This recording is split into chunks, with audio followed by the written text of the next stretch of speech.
तरुण जिया को रोकने की कोशिश करता है, पर जिया रुकती नहीं है और मोहित पर हमला करने के लिए उसके ऊपर उछलकर वार कर देती है।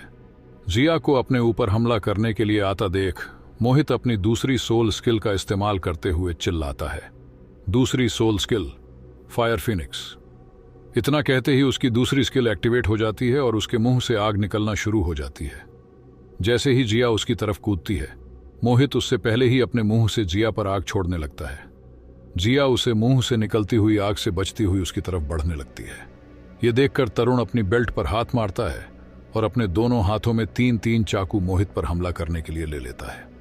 मोहित अभी भी जिया पर आग छोड़े जा रहा था और जिया गुलाटियां मारती हुई उसकी आग से बचते हुए उसकी तरफ बढ़ रही थी। मोहित अपने मुंह से आग जिया की तरफ छोड़ता हुआ मन ही मन कहता है, तुम्हारी मुझे मुर्गा कहने की हिम्मत भी कैसे हुई? अब मेरी इस स्किल से बचकर दिखाओ। वो ये सब सोचते हुए अपनी आग को जिया पर फूंकता जा रहा था और जिया इधर इधर गुलाटियां मारती हुई उससे बचने की कोशिश कर रही थी। जिया वहां मौजूद घरों की छत पर चढ़कर उसके करीब आने की कोशिश करने लगती है, पर मोहित का अपनी आग पर कोई नियंत्रण नहीं था और वो बस जिया पर अपनी आग फूके जा रहा था, जिससे उन सभी घरों में आग लगती जा रही थी। ये इतना बड़ा नौशिखिया है कि ये सब कुछ जलाता जा रहा है बिना किसी की जान की परवाह किए। अब तो इसे सबक सिखाना ही पड़ेगा, जिया उससे बचते हुए कहती है। तरुण भी अब मोहित पर अपने गुप्त हथियारों से हमला करने के लिए पूरी तरह से तैयार था, बस वो अभी थोड़ा इंतजार कर रहा था। जिया जलते हुए घरों के ऊपर से दौड़ती हुई मोहित की आग से बचने की कोशिश कर रही थी और वो लगातार बस अपने मुंह से आग फूके जा रहा था। तभी जैसे जिया घर के ऊपर से गुलाटी मारकर नीचे जमीन की तरफ कूदती है, एकदम से मोहित की नजर उसके चेहरे पर पड़ती है और ये देखकर मोहित जिया पर मोहित हो जाता है और मन ही मन कहता है, यार ये कितनी सुंदर है, इसे जलाना सही नहीं होगा। मोहित के गाल लाल हो चुके थे और अब वो अपने मुंह से आग फूंकना बंद कर देता है। ये देखकर जिया सोचती है, लगता है कि इसकी आग अब खत्म हो गई है, तो अब इसे सबक भी सिखा दिया जाए। इतना कहकर जिया तेजी से मोहित की तरफ भागती है और उसके ऊपर से उछलकर तेजी से उसके दोनों हाथों को पकड़कर अपनी दोनों लात उसके पेट पर जोर से मारती है और उसकी लात मोहित को इतनी जोर से लगती है कि मोहित लात लगते ही वहां से बहुत दूर तक हवा में उछलता हुआ चला जाता है और फिर मुंह के बल जमीन पर जाकर गिरता है। ये देखकर तरुण खुश होता है और अपने हथियार वापस रख लेता है और जिया के पास आ जाता है। ये मेरी पहली सोल स्किल है, आर्केड बॉडी। जिया मोहित की तरफ देखते हुए उसे बताते हुए कहती है। आर्केड बॉडी जिया की कलाइयों की पकड़ को 100% तक बढ़ा देता है और उसके शरीर की पावर को 50% तक। 10 लेवल के बाद जिया की ये पावर हर एक लेवल पर 1% बढ़ती है। तरुण मोहित की तरफ आगे बढ़ते हुए बताता है, मैं केवल 19 पर हूं और इसका मतलब कि अब मेरी कलाइयों की पावर 119% तक बढ़ जाती है। यदि मैं किसी के ज्यादा करीब जा पाऊं तो अगर कोई लेवल 50 पर भी है तो वो भी मेरे इस वार को नहीं झेल सकता, जिया बताती है। जिया आगे कहती है, हालांकि तुम्हारी सोल स्किल फायर फिनिक्स काफी शक्तिशाली थी, पर जब मैंने अपनी पावर का इस्तेमाल किया तो मुझे डिफेंस करने में कोई तकलीफ नहीं हुई। तो अब बता मोटे, दोबारा लड़ना चाहता है? अब जिया और तरुण दोनों लड़ने की पोजीशन में आ जाते हैं। ये देखकर वो लड़की जो मोहित की गर्लफ्रेंड थी वो रोने लग जाती है और जिया और तरुण को रोकते हुए कहती है, प्लीज लड़ना बंद करो, अब मत लड़ो। इतना कहकर वो लड़की मोहित के पास रोते हुए जाती है और उसे सहारा देकर उठाते हुए कहती है, ला तुम ठीक ओ नाना मनशीचा। ये देखकर जिया चौंक जाती है और उस लड़की ये कहती है, ये तुम आखिर क्या कर रही हो? अब मोहित खड़ा होकर उस लड़की को कोहनी मारकर पीछे करते हुए कहता है, चल हट, मैं अभी मरा नहीं हूं। इतना कहकर मोहित गुस्से में जिया की तरफ आते हुए कहता है, ओह छोटी खरगोश, चलो दोबारा से लड़ते हैं। इतना कहकर मोहित भी लड़ने की पोजीशन में आ जाता है। चारों तरफ आग लगी हुई थी और वहां मौजूद घर जल रहे थे और जिया को पता नहीं चलता कि उसके भी जूतों में आग लगी हुई थी। मोहित के लड़ने की पोजीशन में आते ही जैसे ही जिया आगे बढ़ने की कोशिश करती है तो उसे अपने पैरों में गर्म आग महसूस होती है। आग से अपने जूते जलते देखकर जिया अपने जूते जल्दी से निकालकर फेंक देती है और अब वो मोहित से लड़ने के लिए तैयार हो जाती है। तभी मोहित की वो गर्लफ्रेंड जिया के पास आकर उससे रिक्वेस्ट करते हुए कहती है, प्लीज लड़ो मत, मोहित एक अच्छा इंसान है, बस हम एक दूसरे के साथ जचते नहीं हैं और इसी वजह से मैं इससे ब्रेकअप करना चाहती थी। इतना कहकर वो लड़की मोहित के पास जाकर उसका हाथ पकड़ लेती है और जिया से कहती है, प्लीज तुम दोनों यहां से जाओ, मैं इससे बात करती हूं। इतना सुनकर मोहित गुस्से में आकर अपने हाथ से उस लड़की को धक्का देते हुए कहता है, मेरे काम में टांग मत अड़ाओ और यहां से चली जाओ। उसके धक्का देने से वो लड़की जमीन पर गिर जाती है और ये देखकर जिया को और ज्यादा गुस्सा आ जाता है। तभी पीछे से धनुष उन्हें आवाज लगाकर रोकते हुए कहता है, तरुण और मोटे, तुम दोनों ये आखिर यहां कर क्या रहे हो? हम यहां क्या कर रहे हैं? तुम ये इस मोटे से क्यों नहीं पूछते? ये मोटा दिन दहाड़े इस लड़की को परेशान कर रहा था। जिया गुस्से में कहती है, जिया, मुझे लगता है कि तुमसे कोई गलती हुई है, धनुष जवाब देता है। तभी पीछे से तरुण अपनी बेल्ट के स्पेस से जिया के लिए नए जूते निकालकर उसके सामने रख देता है। ये देखकर जिया धनुष की बात को नजरअंदाज करते हुए तरुण से कहती है, ये मैं खुद कर लूंगी। इतना सुनकर तरुण जूते नीचे रखकर और जिया को एक प्यारी सी स्माइल देकर खड़ा हो जाता है और जिया जूते पहन लेती है। ये देखकर मोहित, जो कि अभी तक लड़ने की पोजीशन में ही खड़ा हुआ था, वो अब पीछे हट जाता है और थोड़ा उदास हो जाता है। ये देखकर मोहित की गर्लफ्रेंड खड़ी होकर वहां से रोते हुए भाग जाती है। उसे ऐसे रोते हुए वहां से जाता देखकर तरुण हैरान होकर पूछता है, आखिर चल क्या रहा है? तरुण की बात सुनकर धनुष उदास खड़े मोहित से कहता है, ये सब तुम अपने आप बताओगे या मैं बताऊं? बता दो, मोहित जवाब देता है। ये सुनकर धनुष तरुण के पास आता है और उसके गले में हाथ डालकर उसे वहां से ले जाने लगता है। जिया भी अब उनके साथ चलने लगती है और फिर मोहित भी अब उनके पीछे पीछे आने लगता है।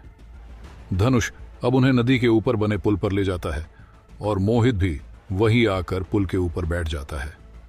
अब धनुष बताता है, तुम्हें याद है, मैंने तुम्हें बताया था कि मुझे मिलाकर हम यहां 3 स्टूडेंट हैं।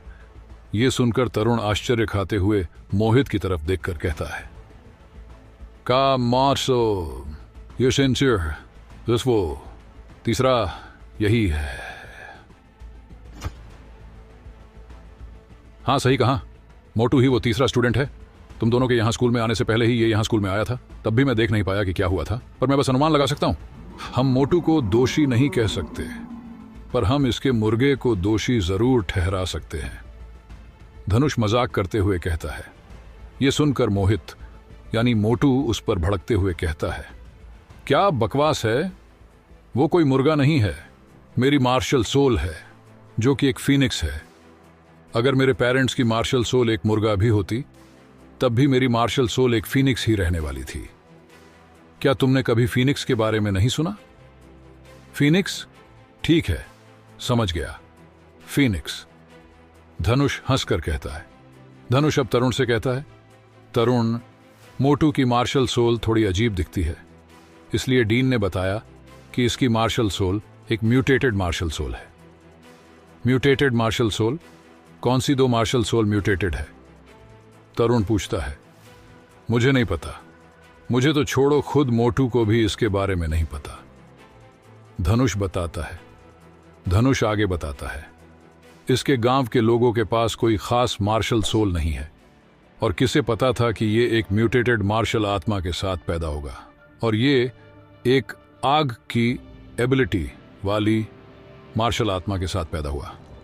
डीन ने कहा कि इसकी मार्शल सोल म्यूटेटेड और कुछ समय के बाद ये एक असली फीनिक्स बन जाएगा, पर इसकी मार्शल सोल में एक कमी है। क्या? वो क्या है? तरुण पूछता है। ये अपना आपा खो देता है, यानी इसका अपने ऊपर पूरा कंट्रोल नहीं है। ये अपना कंट्रोल खुद पर से खो देता है और फिर आसपास के लोगों को नुकसान पहुंचा देता है। अगर इससे थोड़ी सी भी चूक होती है तो इसके आसपास का सब जलकर खाक हो जाता है। नॉनशडी थर्सा पुसा बताता सीसाम द हार्ट थरवाट। तो फिर इस सबका इसके ब्रेकअप से क्या मतलब है? जिया पूछती है। क्या जवाब देगा धनुष जिया को? क्या मोहित और सभी में दोस्ती हो जाएगी? जानने के लिए सुनिए तरुण गार्ड ऑफ असुरा, सिर्फ मेरे चैनल टून अस्त्र पर। यह सुनते ही मोहित, जो कि अभी मुंह लटका कर नीचे बैठा हुआ था, एकदम से झटक कर जिया से कहता है, तुम कुछ नहीं जानती। तभी धनुष जिया को बताता है, मोटू को कुछ समय पहले ही इस लड़की ने मना किया था, पर भी वो मान गई और इसके साथ रिलेशन में आ गई। पर क्योंकि इसका अपने मन पर बिल्कुल भी काबू नहीं है और इसका इमोशन इधर उधर डोलता रहता है, तो वो लड़की इसकी इन्हीं हरकतों से परेशान आ गई। क्या बकवास कर रहे हो? मेरा अपने ऊपर बस तभी काबू नहीं रहता जब मैं खा रहा होता हूं, और उसके अलावा मुझे और कुछ नहीं चाहिए। मोहित गुस्से में उठकर धनुष से कहता है, ठीक है, तो फिर खाते समय कंट्रोल रखा करो, क्योंकि इसी वजह से लोग तुम्हें आग वाला मुर्गा कहते हैं। धनुष मोहित का मजाक उड़ाते हुए कहता है, वो कोई आग का मुर्गा नहीं, आग की फीनिक्स है, कि समझे? मोहित चिल्लाकर कहता है। तरुण और जिया उन दोनों को देखकर एक दूसरे की तरफ देखते हैं और मुंह बनने लगते हैं। तभी जिया कहती है, मुझे भरोसा नहीं हो रहा कि ऐसे नमूने भी इस दुनिया पर मौजूद हैं।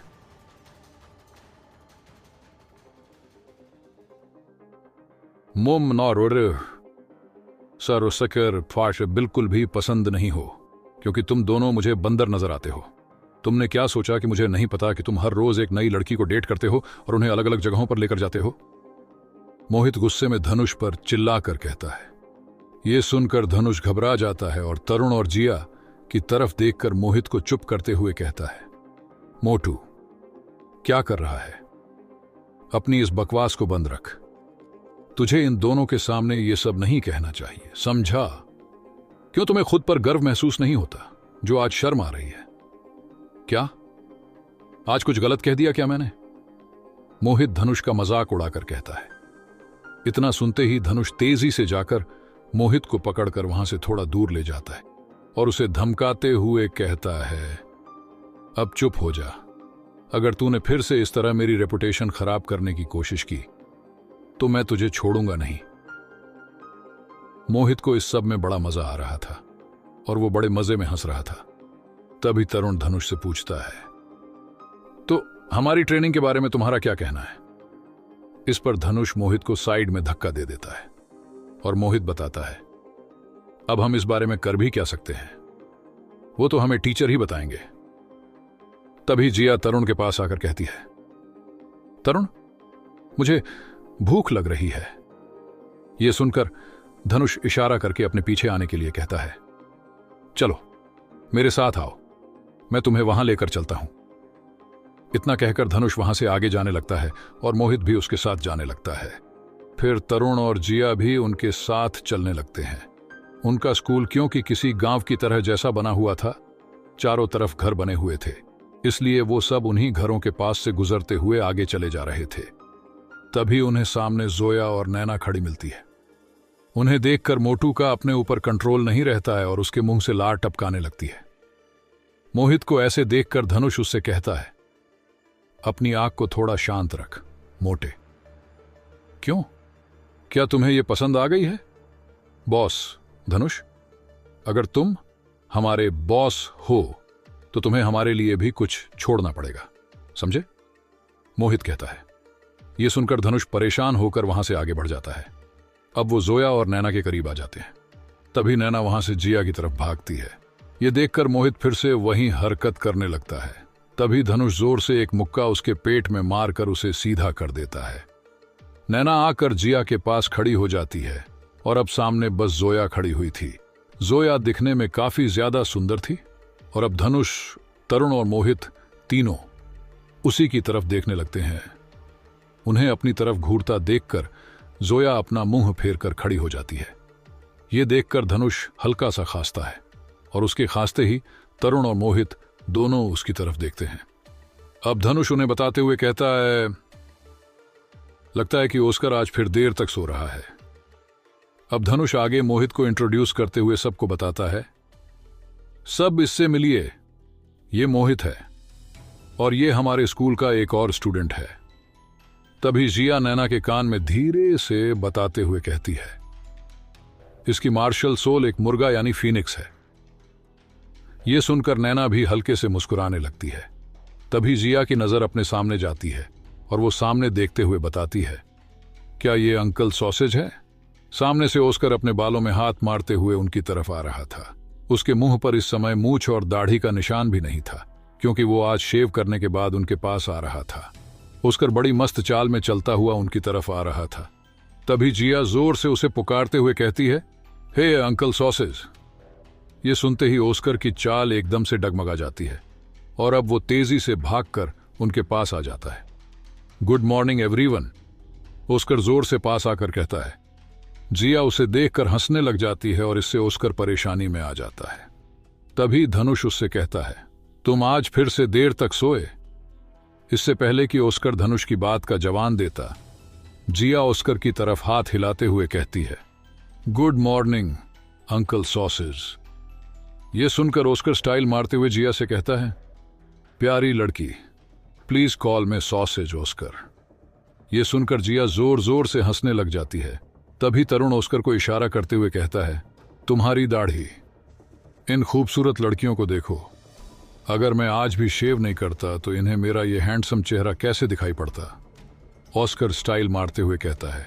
उसकी ये बात सुनकर जोया अपनी आंखें ऊपर कर लेती है और फिर से मुंह फेर कर खड़ी हो जाती है। अब जिया दोबारा से उस पर हंसने लग जाती है। तभी एक आवाज आती है, डीन यहां आ गए हैं। इतना सुनते ही सभी बच्चों का ध्यान अपने सामने से आते हुए एक आदमी की तरफ जाता है और ये आदमी और कोई नहीं बल्कि वो दुकानदार था जिससे तरुण ने गोल्डन हेयर क्रिस्टल खरीदा था। वो आदमी अपनी आंखों का चश्मा अपनी आंखों से थोड़ा नीचे नाक पर लगाए उनकी तरफ आ रहा था। उसे देखकर तरुण और जिया भी काफी ज्यादा हैरान हो जाते हैं। तभी जिया तरुण से कहती है, तरुण ये तो वही दुकानदार है। क्या दुकानदार? ये हमारे स्कूल के डीन यानी प्रिंसिपल है और सब इन्हें डीन बुलाते हैं। हमारे स्कूल के फाउंडर फरहान 4 आंखों वाले उल्लू की मार्शल सोल और 78 लेवल के सोल संत हैं, जो कि मिस्टर जो से भी कई गुना ज्यादा ताकतवर है। उनके पास भी एक उड़ने वाले बीस्ट की मार्शल सोल है। ऑस्कर बताता है, मैं भरोसा नहीं कर सकता कि इन्होंने ये कहा कि इन्हें अपने स्कूल में शक्तिशाली राक्षस बच्चे चाहिए, ना कि कोई आम बच्चे।